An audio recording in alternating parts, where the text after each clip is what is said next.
Welcome back, everyone. LanceScurvX here, the Scurv podcast. I want to talk about gifts. I want to talk about the things people give you, not because they're generous. Some are, but there's so many people out there who will give you a gift because they're trapping you into getting something back in return. There's some things in life that look harmless until you discover what they were really meant to do. A gift can arrive in beautiful wrapping, delivered with a warm smile and words that make you feel appreciated, valued, and even loved. Someone may tell you that you deserve it, that they were thinking about you, or that they expect absolutely nothing in return. Psst, you believe that? Most of us have been taught to see generosity as something good, and in many cases, it truly is. But life has taught me that not everything handed to you is meant to help you. The most dangerous gifts don't always look dangerous. Sometimes the danger isn't in the object itself, but in what changes after you accept it. Before taking anything that feels unusually generous, especially when someone you don't know well or someone whose intentions have not become clear, there's one question worth asking. What will change between us the moment I accept this? The question can reveal more than the value of the gift ever could.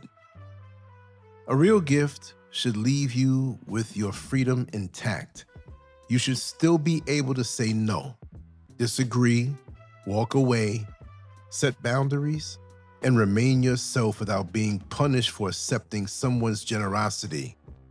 But a gift used as a trap can create guilt, obligation, fear, silence, or a feeling that you now owe the giver something that was never openly discussed. That's where many people get caught. Nobody forced anything into their hands. Nobody threatened them at the beginning. Instead, the trap was built through gratitude. The person gave before they asked, helped before they pressured, and appeared generous before revealing what that generosity was expected to buy. The object may have been free, but the relationship surrounding it came with a price. Generosity itself isn't the problem. We should never become so suspicious that we reject every act of kindness. The warning signs appear when your freedom begins to shrink after accepting what was offered. A sincere person respects your right to hesitate. A controlling person becomes offended, reminds you what they did for you, changes their behavior, or makes you feel guilty for protecting yourself. That's when you discover that the demand was hidden inside the gift from the beginning. The first gift to watch carefully is the one that's too much, too soon. It could be expensive, impressive, or far beyond what the relationship has earned. Maybe it's a costly item from someone you barely know, a large loan from a new friend, an expensive trip from a new partner, or a major opportunity offered before the person has ever taken the time to understand who you are. The problem isn't always the price. The problem is the speed. Healthy relationships grow over time. Trust develops through conversations, experiences, disagreements, disappointments, and moments when people get the chance to see each other's true character. But an oversized gift can create the feeling of closeness before real closeness exists. It can make you feel connected to someone who hasn't actually earned that level of access to your life. That's where the pressure begins. Suddenly, the person who gave you something expensive feels entitled to ask where you are, who you're with, why you didn't answer their call, or why you're still being cautious after everything they've done for you. They may never say directly that you owe them, but their behavior begins to send that message.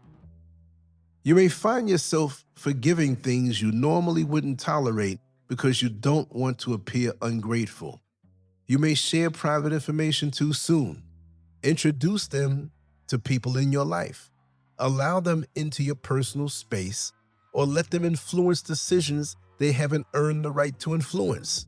The gift didn't prove their character, it simply lowered your guard. That's why you should never allow the size of a gift to determine the size of your trust. Trust must grow naturally. No expensive object should be allowed to drag a relationship forward faster than your judgment is comfortable going. If someone becomes angry because you want to slow things down, that's valuable information. A person who respects you will respect your pace. A person who wants access may see your caution as an obstacle. The second dangerous gift is the one handed to you in front of other people. Maybe it's at a family gathering, a party, a workplace event, a restaurant, or somewhere with cameras recording your reaction. The giver makes a speech, tells everyone how much you mean to them, and suddenly every eye in the room is waiting for you to smile and accept. Now the gift has become something more than a gift. It's become a performance. In private, you can ask questions. You can take your time. You can think about whether you feel comfortable accepting something. But in public, hesitation can make you look cold. Refusal can make you appear ungrateful. The audience may not understand why you're uncomfortable because they only see the object. They don't feel the pressure attached to it. That's how social pressure can become part of the trap. The giver may know that you would hesitate if the two of you were alone. So they create a situation where saying no becomes embarrassing. Suddenly, refusing the gift feels more difficult than accepting it, even when your instincts are telling you to slow down. Wanting something isn't the same as wanting it from a particular person under particular conditions. You may have mentioned that you wanted a certain item, opportunity, or experience, but that doesn't mean you're required to accept it from anyone who offers it. The circumstances matter. The timing matters. The relationship matters. Most importantly, your freedom to choose matters. A truly generous person can give you space. They can tell you to take your time and think about it. They can respect your hesitation without turning the room against you. But someone who needs an immediate smile, an emotional reaction, a public hug, or a dramatic show of gratitude may be more interested in controlling the moment than respecting your choice. Never let an audience make a personal decision for you. A few uncomfortable seconds can save you months or years of obligation. You can appreciate the gesture while still taking time to understand what accepting it may mean. The third dangerous gift is the one that shows up after someone has hurt you, but before they've taken responsibility for what they did. Instead of having the difficult conversation, answering your questions, admitting their behavior, and showing that something will change, they bring flowers, money, food, an expensive item, or something they know you will enjoy. For a moment, the pleasure of receiving something can mix the pain you were feeling. You may want the peace. You may be tired of the conflict. You may think that accepting the gift means things can finally go back to normal. But if the behavior hasn't been addressed, the problem hasn't disappeared. It's simply been covered. There's a major difference between a gift that follows genuine accountability and a gift that's used to replace accountability. A sincere effort to repair damage involves acknowledging what happened, listening to how it affected you, accepting the consequences, and changing the behavior. A gift can't do those things. When someone says, "Look at everything I do for you," while refusing to address the harm they caused, the gift has become a weapon. Now your pain is being treated as unreasonable because money that was spent on something valuable was now placed in your hands. You can receive something nice and still require the conversation that needs to happen. Forgiveness isn't something that can be purchased. Trust isn't rebuilt by a price tag. A gift can express care, but the behavior can prove change. Before allowing a gift to close the subject, ask yourself a simple question. If the gift disappeared tomorrow, Would the problem still be repaired? If the answer is no, then the object may be nothing more than a decoration placed over damage. The fourth dangerous gift is the one that costs you nothing at the beginning but slowly becomes expensive to maintain. It may look like a blessing at first. Someone hands you something valuable, and you immediately begin thinking about what you've gained, but you haven't yet calculated what you're about to spend. A vehicle may need constant repairs. Property may come with legal problems, taxes, or maintenance. Equipment may require expensive supplies. A project may demand more of your time than you can afford to give. An opportunity may require you to spend your own money while someone else receives the credit. A gift itself may be free, but ownership isn't. This is where people make mistakes because they focus on the value of receiving something while ignoring the long-term cost of keeping it. The person who gives you the burden may only pay once. You may be the one paying for months or years in money, time, energy, stress, and responsibility. Sometimes the trap isn't even a physical object. Someone may give you a title, but no authority. They may give you a project nobody else wanted. They may call it an opportunity while quietly transferring responsibility onto your shoulders. They may tell you that it's your chance to prove yourself, and your pride may convince you to say yes before your judgment has had time to ask why everyone else avoided it. Before accepting, look beyond the excitement of the first day. Ask what this will cost after 1 month, after 1 year, or in an emergency. Who pays when something goes wrong? Who carries the legal or financial risk? Can you leave the arrangement? Can you return what you've accepted? Can you say no to additional responsibilities later? Honest opportunities can survive honest questions. Hidden costs depend on speed and confusion. That's why you should be careful when someone tells you that you must decide immediately. Urgency can keep you focused on the fear of losing the opportunity instead of understanding what you're actually accepting. The fifth dangerous gift is anything you must keep secret in order to protect the person who gave it to you. This one can be especially dangerous because the moment you accept it, you may become part of something you didn't fully understand when you said yes. The gift may be money you can't explain, special treatment that others aren't supposed to know about, information that was obtained improperly, an advantage that breaks the rules, or something that comes with the quiet instruction that nobody else needs to know. The giver may make you feel special. They may say they trust you.